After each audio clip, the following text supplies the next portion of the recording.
एक 12 साल की मासूम सी दिखने वाली लड़की के रूप में एक सदियों पुरानी और खतरनाक वैम्पायर। जब एक किडनैपर्स का ग्रुप उस मासूम सी दिखने वाली लड़की को किडनैप करके एक अलग थलग हवेली में ले जाते हैं, तब वहाँ सब कुछ उलट पुलट हो जाता है। एबिगेल अपने असली रूप में आकर हवेली के सभी दीवारों को खून से रंग देती है और जैसे जैसे किडनैपर्स का ग्रुप एबिगेल को समझने लगते हैं, उन्हें पता चलता है कि उनका मिशन इतना भी आसान नहीं है, क्योंकि एक तरफ तो उन्हें एबिगेल की शापित शक्तियों का सामना करना था, वहीं दूसरी तरफ उन्हें अपने जीने की खुद की लड़ाई भी जीतनी थी। क्या किडनैपर्स का ये ग्रुप अपनी जान बचा पाएगा या खून की प्यासी एबिगेल की खूनी ताकत उन्हें मौत के घाट उतार देगी? तो चलिए जानते हैं हमारे आज के इस स्पाइन चिलिंग कहानी में। कहानी की शुरुआत में हमें एबिगेल को बेली डांस करते हुए दिखाया जाता है और डांस क्लास खत्म होने के बाद वो अपने बड़ी सी गाड़ी में बैठकर अपने घर की तरफ जाने लगती है। वहीं दूसरी तरफ 6 लोगों के एक ग्रुप ने एबिगेल के ऊपर नजर रखा था, जो कि उसे किडनैप करने वाले थे, और वो उसकी गाड़ी का पीछा करते हुए एबिगेल की घर के अंदर एंट्री करते हैं, जिसके बाद वो लोग उसे बेहोश करके वहां से ले जाने लगते हैं। पर तभी वहां एबिगेल के फादर आ जाते हैं, पर किडनैपर्स बचते बचाते जैसे तैसे करके वहां से निकल जाते हैं और एबिगेल को एक दूर दराज सुनसान सी हवेली में ले आते हैं। यहाँ उस किडनैपिंग का मास्टरमाइंड लैम्बर्स नाम का शख्स पहले से मौजूद होता है और उन सभी किडनैपर्स का प्लान ये था कि वो एबिगेल के बदले उसके पिता से एक भारी रकम पूरे $50 मिलियन की मांग करने वाले थे। और लैम्बर्स यहाँ सबको कहता है कि कोई भी एक दूसरे को अपना असली नाम या पहचान नहीं बताएगा, यानी ये लोग एक दूसरे को अलग अलग नाम से पुकारने वाले थे जो लैम्बर्स ने रखा था। और फिर वो ग्रुप के सभी लोगों का फोन अपने पास रख लेता है ताकि फोन की मदद से पुलिस उनको ट्रैक करके उनकी लोकेशन का पता ना लगा पाए। और जाने से पहले लैम्बर्स वहाँ सबको कहता है कि एबिगेल की आंखों से पट्टी मत हटाना, ताकि उसको पता ना चले कि कितने लोगों ने मिलकर उसका किडनैपिंग किया है। और दूसरी बात कि कोई भी एबिगेल के कमरे में नहीं जा सकता सिवाय जोई के। हालांकि वो लोग लैम्बर्स से पूछते हैं कि एबिगेल किसकी बेटी है, पर वो उन्हें ये बात नहीं बताता, जिसके बाद लैम्बर्स उन 6 लोगों को एबिगेल के साथ छोड़कर चला जाता है। इन लोगों को पूरे 24 घंटे तक वहां एबिगेल को कैद रखना था, जिसके बाद इन सबके हिस्से में लगभग $7 मिलियन आने वाले थे। और लैम्बर्स के जाने के बाद ये लोग आपस में बातें करने लगते हैं, जहां हम इन 6 लोगों के बारे में जानते हैं। दरअसल ये लोग एक दूसरे के बारे में गेस करना शुरू कर देते हैं। इनमें से पहली थी जोई, जो कि इनकी मेडिक है और अपने पास्ट लाइफ में वो ड्रग की आदी भी रह चुकी है, जिसके कारण उसका बेटा भी उससे दूर हो गया। दूसरा फ्रैंक, जो इन लोगों का लीडर जैसा था, जो मुश्किल फैसले ले सके क्योंकि अपनी पास्ट लाइफ में वो एक पुलिस ऑफिसर रह चुका है। तीसरी सैमी, जो कि टीम की हैकर है। हालांकि सैमी पहले से काफी रिच है, पर अपनी फैंटेसी को पूरा करने के लिए वो इस टीम में शामिल हुई है। चौथा डीन, जो कि एक बेहतरीन ड्राइवर है और इसका कोई पास्ट नहीं, यानी ये पूरी तरह से क्लीन है। पांचवा रिकल्स, जो एक स्नाइपर एक्सपर्ट है और पास्ट में वो एक मिलिट्री मैन रह चुका है। और छठा और आखिरी शख्स जिसकी हर एक टीम को जरूरत होती है, एक मसल मैन, यानी एक ताकतवर आदमी, जो बचपन में अपने पिता से बहुत बुली हुआ था, और इसका नाम पीटर है। यहाँ से उनकी बात खत्म होने के बाद जोई एबिगेल के कमरे में जाती है और उसको डरी हुई देखकर उसके आंख से पट्टी खोल देती है, यानी जोई ने लैम्बर्स का पहला रूल तोड़ दिया था। और क्योंकि एबिगेल बहुत डरी हुई थी, तो जोई उसे प्रॉमिस करती है कि वो उसे कोई नुकसान नहीं पहुंचाएगी और न ही किसी और को उसे नुकसान पहुंचाने देगी। और वो कहती है कि मेरा बेटा ठीक तुम्हारी उम्र का है। तब जोई की बातें सुनकर एबिगेल थोड़ी रिलैक्स हो जाती है, जिसके बाद वो जोई को कहती है कि जरूर आप अपने बेटे से बहुत प्यार करते होंगे, पर मेरे डैड बहुत अजीब और गुस्से वाले हैं और वो पहले की तरह मुझे प्यार नहीं करते। जिसके बाद जब जोई वहां से जाने लगती है, तब एबिगेल उसे कहती है कि आज रात कुछ बहुत बुरा होने वाला है। जोई को एबिगेल की बातें बहुत अजीब लगती है और वो नीचे जाकर फ्रैंक को कहती है कि मुझे लगता है कि एबिगेल किसी बहुत बड़े आदमी की बेटी है और हमें पता होना चाहिए कि हमने किसकी बेटी को किडनैप किया है। और कहीं न कहीं फ्रैंक भी जोई के बात से सहमत होता है, जिसके बाद वो एबिगेल के कमरे में जाकर उसको डरा धमका के उसके बाप का नाम पूछने लगता है। पर जैसे ही एबिगेल उसे अपने पिता का नाम बताती है, तो फ्रैंक के पसीने छूटने लगते हैं, क्योंकि असल में जोई एक बहुत बड़े गैंगस्टर की बेटी थी। और फ्रैंक जाकर सबको बताता है कि हमने गैंगस्टर क्रिस्टोफ लजार की बेटी को किडनैप किया है, जिसका नाम सुनकर ग्रुप के सारे लोग हैरान हो जाते हैं, क्योंकि क्रिस्टोफ लजार कोई ऐसा वैसा गैंगस्टर नहीं बल्कि क्राइम की दुनिया का सबसे बड़ा नाम था। वही फ्रैंक सबको बताता है कि आज तक लजार को किसी ने नहीं देखा, पर एक बार 3 लोग जो उसके लिए काम करते थे, पुलिस ने उसे पकड़कर एक बहुत बड़ी इमारत में रखा था और वहां जाने के लिए सिर्फ 2 रास्ते थे। पहला दरवाजा जहां बहुत सारे पुलिस ऑफिसर्स का पहरा था और दूसरा उसके रूम के पीछे की खिड़की, जिसका काफी ऊंचाई पर होने के कारण वहां तक जाना इम्पॉसिबल था। वहां रात भर कोई हलचल नहीं हुई, पर सुबह जब कमरे का दरवाजा खोला गया तब वो तीनों लोग मर चुके थे और उनके लाश की हालत इतनी बुरी थी कि उनके चेहरे पहचान में नहीं आ रहे थे और सबका मानना था कि उन तीनों का खून लजार के खास आदमी वेल्डेज ने किया था और अब वेल्डेज यहाँ एबीगेल को लेने आएगा और हम सबको जान से मार देगा। इस बात से सब लोग काफी हैरान थे, पर ये लोग यहाँ से भाग नहीं सकते थे क्योंकि एबीगेल ने फ्रैंक का चेहरा देख लिया था और उसकी वजह से सभी लोग पकड़े जा सकते थे। ग्रुप के सारे लोग काफी डरे हुए थे सिवाय डीन के, क्योंकि उसे किसी की बातों पे यकीन नहीं था। जिसके अगले सीन में हम डीन को हवेली की बेसमेंट की तरफ जाते हुए देखते हैं और तभी अचानक डीन के ऊपर कोई चीज हमला कर देती है और सैमी उसके चिल्लाने की आवाज सुनकर वहां जाती है। तब उसे वहां डीन की सरकटी लाश मिलती है। इसका मतलब अब इन लोगों पे हमला शुरू हो चुका था, जहां सबको ये लग रहा था कि ये काम लजार के खास आदमी वेल्डेज का है और डीन की ऐसी हालत देखकर रिकल्स वहां से जाने लगता है। पर जैसे ही वो दरवाजा खोलने की कोशिश करता है, उस हवेली की सिक्योरिटी सिस्टम एक्टिव हो जाती है और बाहर जाने के सारे रास्ते बंद हो जाते हैं। सभी दरवाजे काफी मजबूत मेटल्स के बने थे, यानी ये 6 लोग अब इस हवेली में कैद हो चुके थे। और दूसरी तरफ एबीगेल के हाथों में हथकड़ी लगी थी, जिसके बाद जोई एबीगेल के कमरे में जाती है और उससे पूछती है कि क्या तुम्हें पता है कि इस हमले में किसका हाथ है। तब एबीगेल मासूम सा चेहरा बनाकर कहती है कि जब फ्रैंक उसको धमका रहा था तब उसने कहा था कि वो मेरे डैड का आदमी है और उसका नाम वेल्डेज है, और फ्रैंक ने उसको धमकाते हुए कहा था कि अगर उसने ये बात किसी को बताई तो वो उसको भी जान से मार देगा। जिसके बाद जोई को लगता है कि फ्रैंक ही वेल्डेज है और वो ये बात रिकल्स को बताती है, पर ठीक उसके अगले ही पल कोई चीज पलक झपकते ही रिकल्स का जबड़ा फाड़ देती है और उसकी भी मौत हो जाती है। जिसके बाद जोई बहुत गुस्सा हो जाती है और सीधा जाकर फ्रैंक के ऊपर बंदूक तान देती है, पर फ्रैंक अब तक सब कुछ समझ चुका था और वो जोई को समझाता है कि इन सब के पीछे एबीगेल का हाथ है और वो हम सब में फूट डालकर हम सबको कमजोर कर रही है। जिसके बाद सीधा वो लोग एबीगेल के कमरे में उसको मारने जाते हैं, पर जोई सबको रोकने लगती है।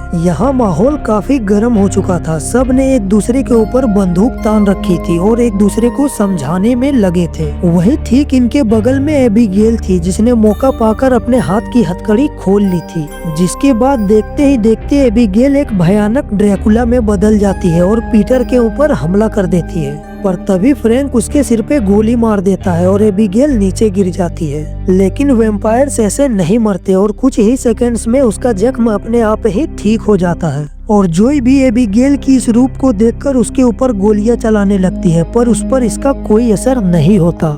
जिसके बाद फ्रैंक जल्दी से दरवाजा लॉक कर देता है और एबीगेल अंदर ही कैद हो जाती है।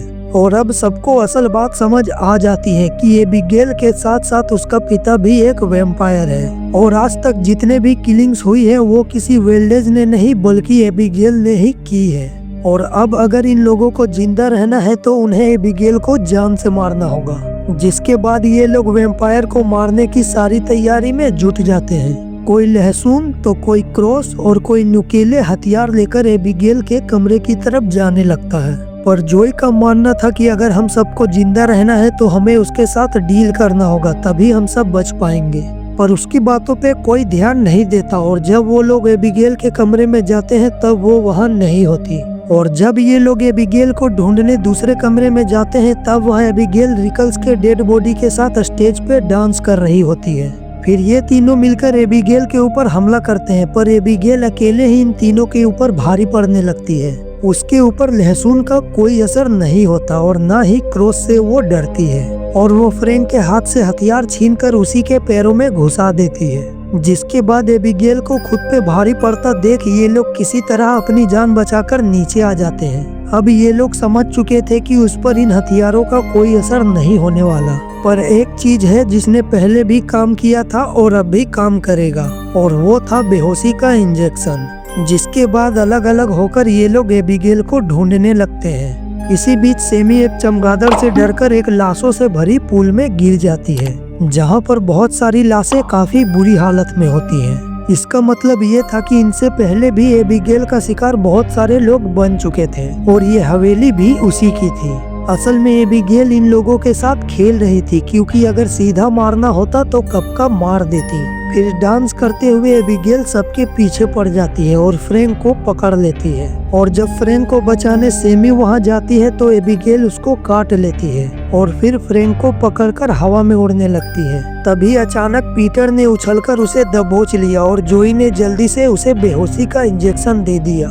जिसके बाद जब एबिगेल को होश आता है तब वो खुद को कैद देखकर वापस से अपना नाटक शुरू कर देती है, और फिर जोई के पूछने के बाद एबिगेल उनको सारी बातें बताती है। वो कहती है कि तुम लोगों ने मुझे किडनैप नहीं किया, बल्कि मैंने जानबूझकर तुम लोगों को यहाँ फंसवाया है। मतलब ये सारी प्लानिंग एबिगेल की थी और लेम्बर्स भी इसी के लिए काम करता है। और एबिगेल दिखने में सिर्फ एक छोटी बच्ची है, पर उसकी उम्र बहुत ज्यादा है और वो कई सदियों से इंसानों के बीच रहते आ रही है। साथ ही एबिगेल सबको बताती है कि तुम लोग यहाँ हो क्योंकि किसी न किसी तरीके से तुम लोगों की वजह से मेरे डैड को काफी नुकसान हुआ है। पहली सेमी, जिसने एबिगेल के डैड के अकाउंट को हैक करके पैसे चुराए थे, और वही फ्रैंक ने भी उसके डैड के खिलाफ इन्वेस्टिगेशन की थी, और जोई ने ड्रग्स के नशे में उसके पिता के एक फ्रेंड का गलत ऑपरेशन कर दिया था।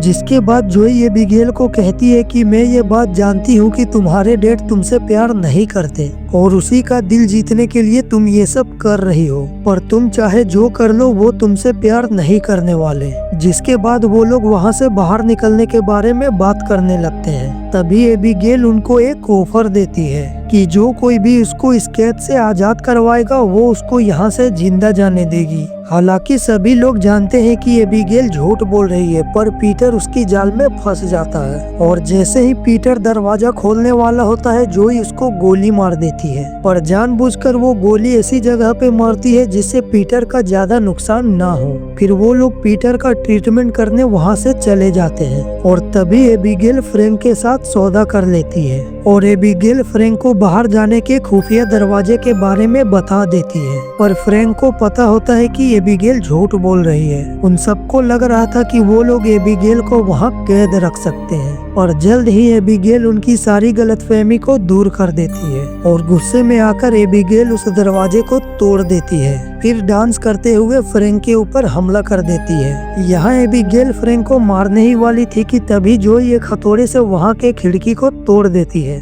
और जैसे ही सूरज की रोशनी एबिगेल के हाथ को छूती है उसका हाथ बम की तरह ब्लास्ट कर जाता है। जिसके बाद एबिगेल खुद को ठीक करने वहाँ से भागकर एक अंधेरे कमरे में चली जाती है, और फिलहाल के लिए तो ये लोग एबिगेल से बच चुके थे। पर जैसे ही वापस से रात होगी एबिगेल वापस आकर इनको जान से मारने वाली थी। जिसके बाद ये लोग प्लान बनाते हैं कि हमें घर के मेन सप्लाई को ढूंढकर उसे काट देना चाहिए, ताकि घर की सारी सिक्योरिटी सिस्टम बंद हो जाए और दरवाजे भी अपने आप खुल जाएं। जिसके बाद ये लोग दो के टीम में बंटकर घर की मेन सप्लाई को ढूंढने लगते हैं। पीटर और सेमी दोनों साथ होते हैं। तभी सेमी अचानक से वैम्पायर में बदल जाती है, क्योंकि एबिगेल ने उसे काट लिया था, और जिसके बाद अब उसका शरीर पूरी तरह से एबिगेल के कब्जे में था, और वो पीटर के ऊपर हमला करके उसको जान से मार देती है। फिर सेमी फ्रैंक और जोई को बहकाकर अपने पास बुलाने लगती है, पर ये दोनों उसकी चाल ढाल को देखकर समझ जाते हैं कि कुछ तो गड़बड़ है। तभी अचानक सेमी अपने असली रूप में आकर इन दोनों के ऊपर हमला कर देती है, पर तभी जोई ने सनलाइट को रिफ्लेक्ट करके सेमी की तरफ घुमा दिया और सेमी वहीं पे ब्लास्ट होके मर जाती है। तभी फ्रैंक एक लाइब्रेरी में जाता है, जहाँ एक बुक को दबाने के बाद वहाँ एक खुफिया दरवाजा खुल जाता है, और ये वही खुफिया दरवाजा था जिसके बारे में एबिगेल ने फ्रैंक को बताया था। पर जैसे ही दरवाजा खुलता है वहाँ लेम्बर्स पहले से मौजूद था, और वहीं से हवेली के सिक्योरिटी सिस्टम को कंट्रोल कर रहा था। ये दोनों बिना सोचे समझे लेम्बर्स पे गोली चला देते हैं, पर लेम्बर्स का जख्म भी अपने आप ही ठीक हो जाता है, जिसका मतलब साफ था कि लेम्बर्स भी एक वैम्पायर था।